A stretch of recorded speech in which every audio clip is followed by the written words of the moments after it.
So this is a recycled canvas of a picture that I did very early on this year in response to Jeremiah 2.2. I put the original picture right at the end of the video.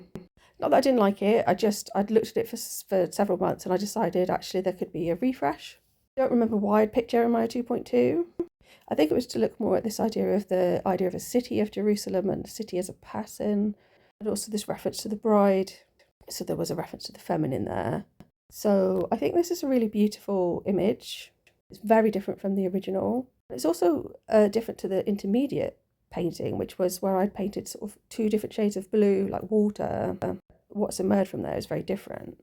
The main image looks a bit like the World Cup with what looks like a letter R in it, but it also reminds me of like the womb and like an ankh symbolism as well. There's just a slight close-up there because there's lots of what looks like spirit beings inside, and sort of like right into the bottom end there's sort of like angels gathering, like I guess a gateway. The R has actually got legs, so it could even be a P, but it's more like a water snake just swirling around itself, the right of which is like a whirlpool. There's just a close-up of some of those beings in the bottom. They're quite watery, so like water nymphs maybe. And there's similar on the right hand side as well. Outside is sort of like trying to get in. Actually looks a bit like sperm now I'm talking about it. So also this idea of seeds and germination and fertility. It's just a close up on that whirlpool. It looks like a little being made of fire, almost like snoozing in the middle there with his legs up. Then another fiery snake whirling around within that. There's just a close up of that middle letter, which looks a bit like an R, but actually now I'm looking at it closer again, it almost looks like a bit of a dancer with their head bowed down as well. She looks a bit more graceful than I do when I'm dancing around when I'm painting.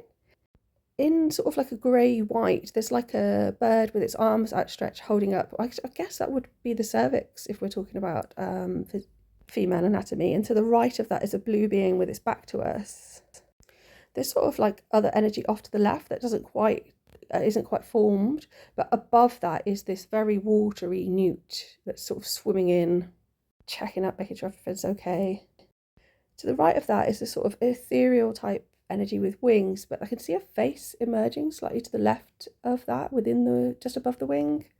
And right at the top there's this swirly sort of whirlpool there as well with lots of feathers in it, sort of like beings around the outside, again quite newt-like and angel-like, this sort of pink sort of spoon type object. There's just what it looked like before. So there's the phoenix and a bear, lots of swirls and circles, looks like eyes, the St. George's cross off to the side. I think both the original and this one speak to me of this idea of rebirth. Thanks for listening, and please like and subscribe.